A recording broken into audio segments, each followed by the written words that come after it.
Our final play tonight that we're going to share with you is called Gramma. It's by Pat Connelly and directed by Caroline May Woodson. When Ashley's energetic 95-year-old grandmother starts acting peculiar and evasive, Ashley's afraid her age is catching up with her. She decides to discreetly put Grandma to the test, but it turns out that Grandma is way ahead of her. In this reading, the part of Grandma Margaret will be played by Karen Anton. Ashley will be played by Emma Berg, and Paul will be played by Bill Blumenauer.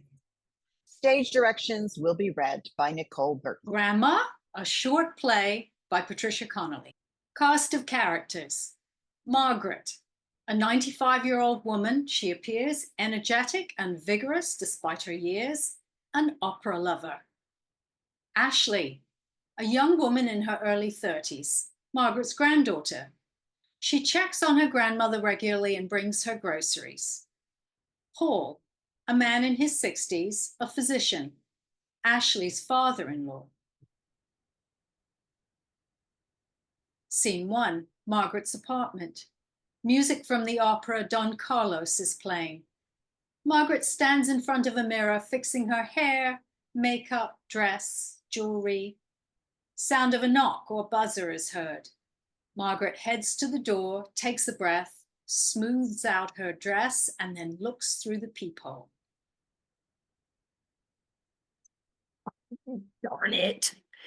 Ashley. She opens the door. Ashley enters carrying a bag of groceries. Hi, Graham. You have to stop this. I told you not to drop in without calling first. I never know exactly when I can get here, and you're always here anyway. I have a schedule to keep, and I do have plans today. I see you're dressed up. How do I look? Glamorous, as usual. Oh, thank you, darling. And you don't need to buy groceries for me. You always say that, but you have to eat. I have plenty to eat, and I have plans today. Now, if you'll excuse me. Let me guess. Opera and dinner, too. Exactly. You go to the same opera every week? It's a different performance. Last week it was the Magic Flute. This week is Don Carlos. Did you bring me a program last week like I asked you?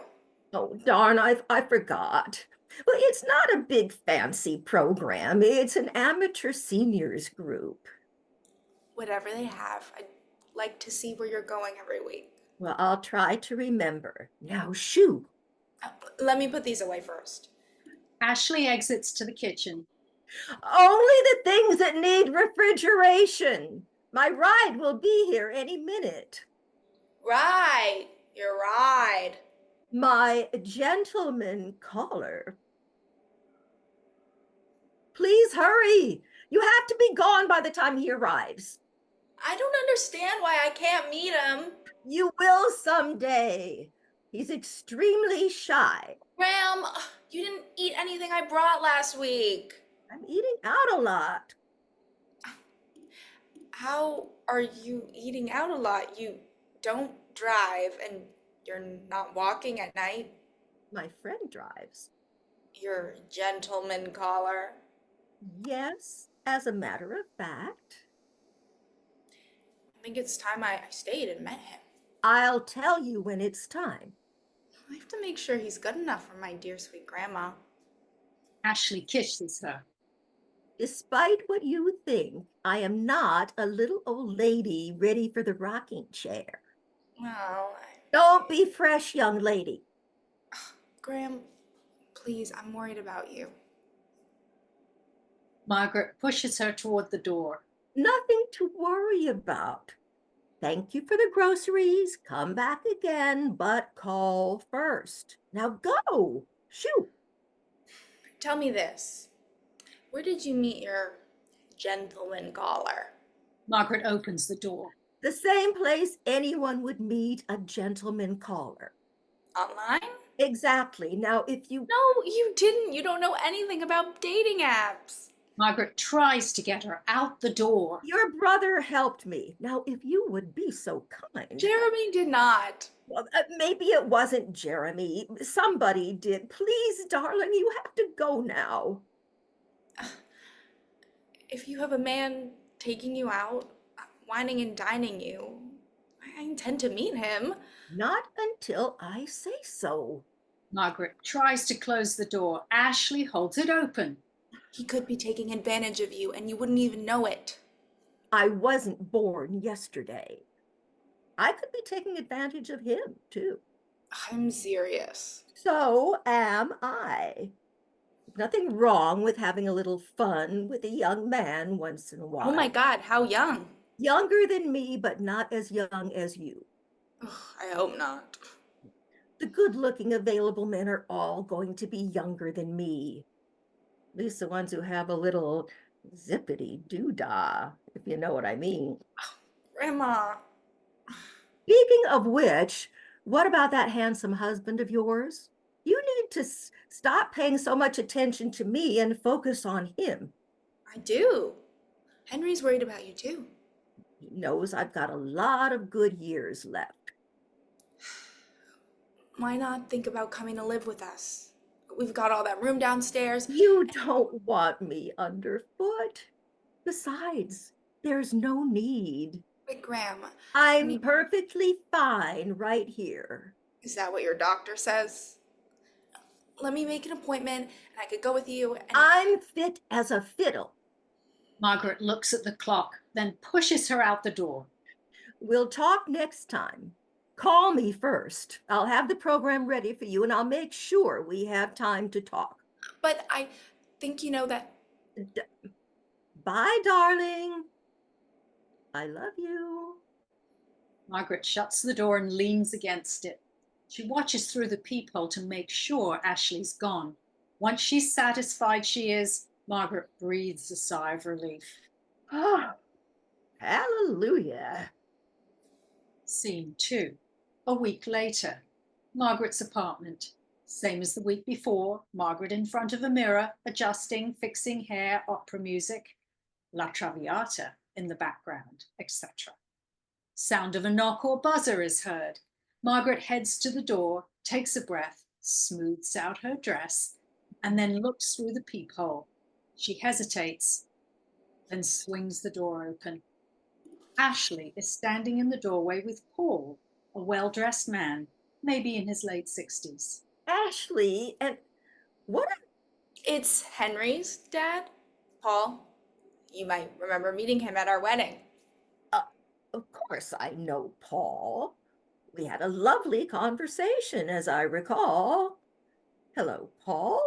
It's good to see you. Margaret, I'm delighted to see you. Again. Graham, can we come in? Oh, I'm afraid not. I don't have time for a visit today. Ashley should have called and arranged for another time. Graham, it'll only take a minute. We can come back another time. Perfect. Goodbye, Ashley. Goodbye, Paul. Good to see you. Graham, wait. I know perfectly well what you're up to. There's nothing wrong with me. That's not what I was. I'm surprised at you trying to ambush me. Henry, too. I want no part of it. I'm sorry she dragged you here, Paul. Now, if you'll both excuse me. Margaret tries to close the door. Paul puts up his hand to hold the door open. Margaret, wait. This is my doing. Yes, Ashley and Henry are worried about you, it's true. But I'm here about the opera. Oh? Margaret opens the door and lets them come in further. You remember how we talked about our mutual love of opera when we first met? Of course I do. I don't forget much, despite what some people think. When Ashley told me you attend the weekly senior performances, I asked if you might be agreeable to me tagging along on your outings. Ashley thought you might be. She did. And did she tell you I attend with a gentleman friend? She did, but So you want to tag along on my dates? I told him it's not like these are romantic dates or anything. I mean, you're 95 years old and Don't go spouting off about my age and speculating about my private life. are you and your gentleman caller making out in the back row of the auditorium? We very well might be. If we are, it is no business of yours or anyone else's. Bravo! Look, Margaret, I don't want to interfere. Of course, I pay for my ticket and meal. I'd sit somewhere else. I'd be happy to drive too. Then Graham wouldn't have to worry about getting there. I don't have to worry about getting there now. I get there every week with no trouble. In fact, I saved you last week's program. Margaret hands the program to Ashley, who stares at it. Margaret, the thing is, I've had nobody to go with me since my wife died. As you can imagine, it's hard to go alone. I do sometimes, but it's not the same. I would love to have your company and that of your gentleman friend, of course.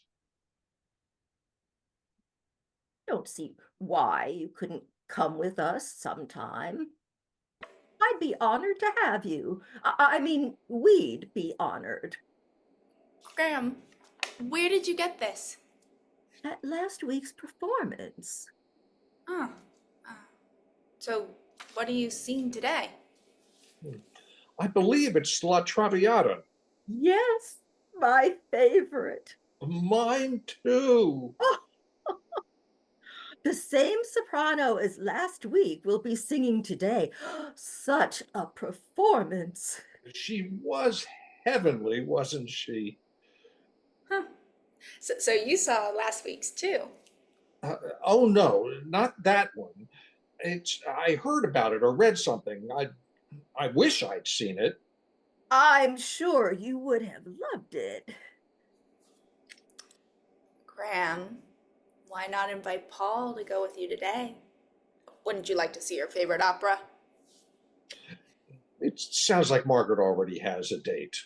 Maybe another time. And I'm sure Paul has other plans. Uh, Actually, I don't. I'd love to attend with you, Margaret. That that is, if it's okay with your gentleman friend. Could call him and ask him to meet us there. Would you? Scene 3. A short while later, Ashley has left the apartment and is on her cell phone.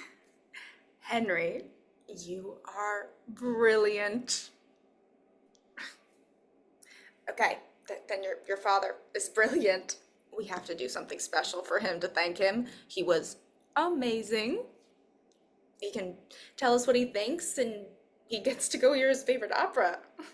By the time I left, they were talking opera like they'd been going together for years. Your father seemed like he genuinely wanted to go with her.